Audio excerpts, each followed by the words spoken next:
پچھلے دور کی بات کرتے ہیں، ایک نام تھا جسے دنیا غازی علم الدین کہتے ہیں۔ اب سنیے گا، غازی علم الدین پیدا ہوئے لاہور محلہ سرفروشہ میں، اپنی ماں کی گود میں آئے۔ آپ کی والدہ فرماتی ہیں میں نے اپنے بچے کے چہرے کو دیکھا، پیشانی کو دیکھا، پیشانی سے دیکھتے ہوئے حیران رہ گئی۔ پیشانی سے ایک نور برس رہا ہے، نور نکل رہا ہے، حیران رہ گئی، سمجھ گئی اللہ نے کوئی خاص بچہ عطا فرمایا ہے۔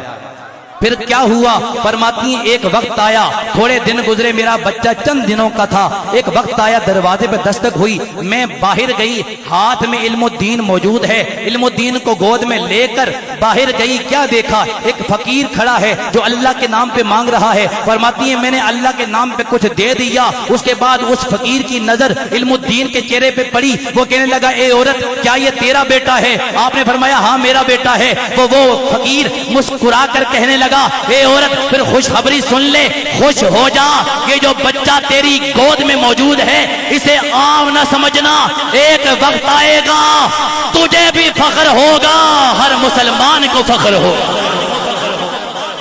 آپ کی ماں فرماتی ہے میں سمجھ گئی کوئی معاملہ ضرور ہے۔ آپ بڑے ہوتے گئے، مدرسے میں گئے، سبق پڑھتے ہیں، سبق یاد نہیں ہو رہا، استاد کہتا تو تو بڑا نالائق نظر آتا ہے، تجھے سبق کیوں نہیں صحیح یاد ہو رہا؟ گویا کہہ رہے ہیں جو سبق میرے نبی نے پڑھانا ہے وہ سبق یہ نہیں ہے، وہ کوئی اور سبق ہے جو حضور پڑھانا چاہتے ہیں، توجہ فرمانا۔ پھر بڑے ہوتے گئے، ایک وقت آیا جب جوانی کو پہنچتے ہیں، کیا ہوا؟ آپ ایک جگہ جنازے میں شرکت کرنے کے لیے جاتے ہیں، ساتھ بھائی بھی موجود ہے۔ کیا دیکھا؟ ایک جنازہ پڑھنے کے بعد جا رہے ہیں، دوسرا جنازہ آ رہا ہے، ہزاروں کی تعداد میں لوگ نعرہ رسالت بلند کرتے ہوئے آ رہے ہیں۔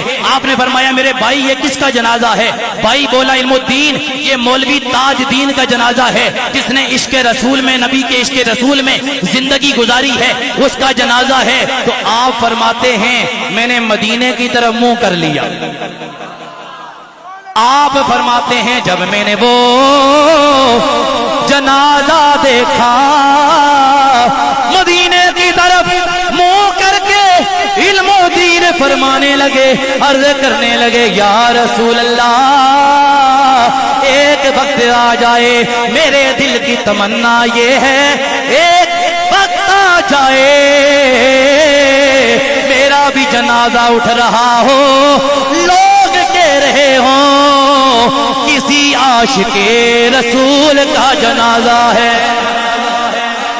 فرماتے ہیں یہ پہلی عشق کی چنگاری جو میرے دل میں لگی، دوسری عشق کی چنگاری کب لگی؟ فرماتے ہیں میں ایک جگہ سے جا رہا تھا، اچانک ایک جلسہ نظر آیا، لوگ ہزاروں کی تعداد میں موجود ہیں، ایک عالم دین تقریر کر رہا ہے۔ وہ عالم دین تقریر کرتے ہوئے کہتا ہے اے لوگو راجپال نے نبی کی شان میں گستاخی کی ہے، ہم نے بدلہ لینا ہے، ہم نے بدلہ لینا ہے، ہم نے بدلہ لینا ہے، توجہ فرمانا، ہم نے بدلہ لینا ہے۔ حضرت علم الدین فرماتے میں نے بھائی سے پوچھا کہ راجپال کون ہے؟ آپ نے فرمایا ہندو ہے گائے کا پیشاب پینے والا۔ جس طرح یہ بات کر رہے تھے نا نقیب محفل کہ جناب یہ اوقات ہے ان لوگوں کی، گائے کا پیشاب پینے والے نبی کے لیے باتیں کر رہے ہیں۔ وہ ہندو راجپال جس نے نبی کی شان میں توہین کی ہے۔ علم الدین فرماتے ہیں میں نے بھائی سے پوچھا جو راجپال کو مارے گا اسے کیا انعام ملے گا؟ اب جملہ سننا توجہ کے ساتھ تڑپ جاؤ گے۔ عرض کیے میرے بھائی جو راجپال کو مارے گا اسے کیا ملے گا؟ بھائی کہنے لگا تو انعام کی بات کرتا ہے، اسے سولی پہ چڑھایا جائے گا، سزائے موت دی جائے گی۔ اب علم الدین کا جواب سنو، کوئی ہاتھ نیچے نہیں رہے گا، دلوں سے سبحان اللہ نکلے گی۔ علم الدین نے فرمایا اے میرے بھائی اگر یہ بات ہے تو میں یہ کہتا ہوں کتنی خوش نصیب گھڑی ہوگی جب میں نبی کے نام پر سولی چڑھ جاؤں گا، کروں تیرے نام پہ جان فدا نہ بسے کی جان دو جہاں فدا تو جہاں سے بھی نہیں جی بھرا تو جہاں سے بھی نہیں جی بھرا کروں کیا کروڑوں جہاں نہیں.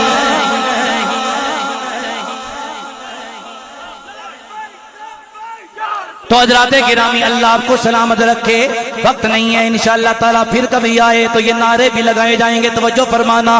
علم و دین فرماتے ہیں یہ دوسری چنگاری لگی. تیسری چنگاری کب لگی؟ فرماتے ہیں میں اپنے والد گرامی کے ساتھ کام کے لیے کوہاٹ ریلوے اسٹیشن کا ٹھیکہ میرے والد گرامی نے لیا.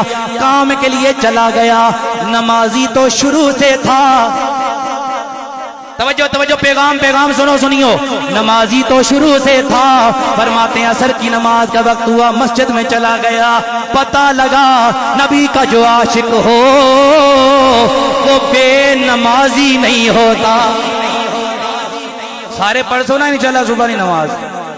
یہ نہیں کہ جناب بعد میں کہیں وہ جی مولوی صاحب لیٹ کر گئے جناب لمبی تقریر کر گئے لہذا ہم نے صبح کی نماز اس لیے نہیں پڑھی. جس نے پڑھنی ہوتی ہے نا وہ پڑھ ہی لیتا ہے جی. لہٰذا یہ نا کہ میرے اوپر بھار ڈالیں سارا آپ کہ جی یا اللہ مولوی صاحب لیٹ کرائی. مولوی صاحب نے جناب ہمیں رات کو جگا کے رکھا نا. درد مندانوں بے دردانوں رات ادھی راتی بے دردانوں نیند پیاری آوے. بے درد مندانوں یاد سجن دی ستیاں آن جگاوے. توجہ میں عرض کیا کر رہا ہوں. علم و دین فرماتے ہیں پھر میں عصر کی نماز کے لیے مسجد میں گیا. ایک بوڑھے کو دیکھا. جب میں مسجد سے نکلنے لگا صحن میں ایک بوڑھا بندہ بیٹھا ہوا تھا زارو قطار رو رہا تھا. میں نے کہا اے بزرگو اے بابا جی آپ کو کیا ہوا ہے رو کیوں رہے ہیں؟ آپ نے فرمایا تجھے کیا تو اپنا کام کر تو کیا کر سکتا ہے. آپ نے فرمایا شاید میں تیرا مسئلہ حل کر دوں. آپ نے فرمایا تو کون ہے کہاں سے آیا؟ علم و دین نے فرمایا میں لاہور سے آیا ہوں. تو آپ نے فرمایا بابا جی کہنے لگے تیرے لاہور میں ایک راجپال نامی بندے نے ہندو نے نبی کی شان میں گستاخی کی ہے. رو اس لیے رہا ہوں یا رسول اللہ کاش بوڑھا نہ ہوتا. کاش بوڑھا نہ ہوتا تیرے گستاخ کا بدلہ لے لیتا. لیکن جا نہیں سکتا چل بھی نہیں سکتا. حضرت علم الدین فرماتے ہیں میں نے بابے کے آنسو صاف کیے اور مسکرا کر فرمایا بابا جی پریشان نہ ہو کچھ دن گزریں گے آپ کو بھی خبر مل جائے گی. ترکھانوں کا بیٹا علم الدین ترکھانوں کا بیٹا علم الدین نبی پر قربان ہو گیا ہے. بازی لے گیا ہے. اب توجہ کرنا. فرماتے ہیں گھر آیا مختصر یہ رات کو سو رہے ہیں لیکن نیند نہیں آ رہی. صبح ہوئی ماں سے کہتے ہیں ماں روزانہ 1 روپیہ دیتی تھی آج 2 روپے دے. فرمایا وجہ بعد میں بتاؤں گا. 2 روپے لیے بازار چلے گئے. بازار سے تیز خنجر خریدا. تیز خنجر لے کر گھر آتے ہیں. ماں کہتی ہے بیٹا یہ کیا لے کے آ گیا کس کو قتل کرنے جا رہا ہے؟ عرض کی ماں کسی عام مسلمان کو نہیں نبی کے گستاخ کو قتل کرنے جا رہا. تو ماں نے فرمایا اگر یہ معاملہ ہے تو میں بھی کہتی ہوں جا نبی پہ قربان ہو جا. تو ایک ہے 1000 ہوتے 1000 بھی نبی پہ قربان کر دے. چلے گئے مختصر یہ راجپال میں جلدی کر رہا ہوں وقت کافی ہو گیا. چلے گئے علم الدین اس راجپال کی دکان پر اور آپ نے راجپال کو دیکھا پاس بلایا کہا تجھ سے کوئی کام ہے. راجپال قریب آیا کہا بیٹھ. راجپال کے ساتھ بیٹھ کر کہنے لگے کیا تو ہی ہے راجپال؟ تو اس نے کہا ہاں. تو آپ نے فرمایا کیا تو نے ہی میرے نبی کی شان میں گستاخی کی ہے؟ کہنے لگا ہاں میں نے کی ہے. تو اب جملہ سنو علم الدین کا. کہنے لگا میں نے نبی کی شان میں گستاخی کی ہے. علم الدین خنجر نکال کے آپ نے اعلان فرمایا راجپال سن لے اگر تو نے میرے نبی کی شان میں گستاخی کی ہے تو سن لے اس نبی کا غلام آ گیا ہے. اس نبی کا غلام آ گیا ہے. آپ نے خنجر کا وار کیا اس کے پیٹ پر وہ تڑپتا تڑپتا زمین پہ گرا، واصل جہنم ہو گیا۔ مختصر یہ آپ کو گرفتار کر لیا گیا۔ کافی جیلوں میں رہنے کے بعد جب عدالت نے فیصلہ سنا دیا علم الدین کو سزائے موت ہوگی، آخری پیشی ہے، جج کہہ رہا ہے اے علم الدین کیا تو نے یہ کام کیا ہے؟ علم الدین فرمانے لگے ہاں میں نے یہ کام کیا ہے۔ جج کہنے لگا کوئی شرمندگی بھی ہے یا نہیں؟ آپ نے فرمایا شرمندگی کس بات کی؟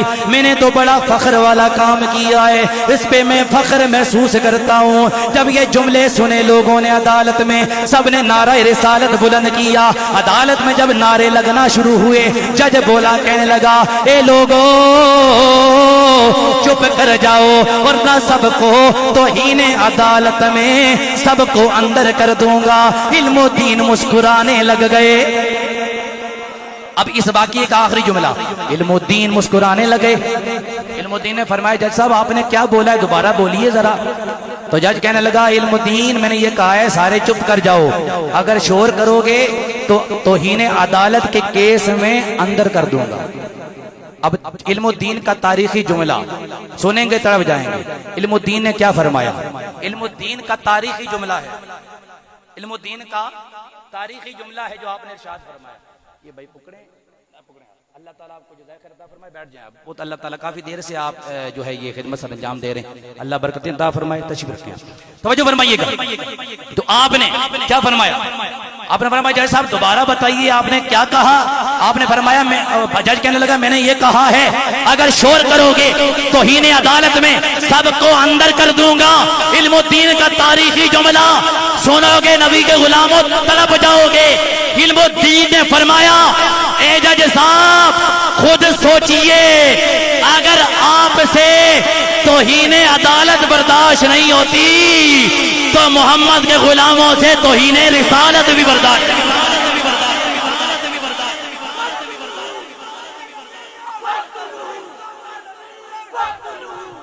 تو یہ عرض کی، تو یہ ہستی تھی علم الدین کی۔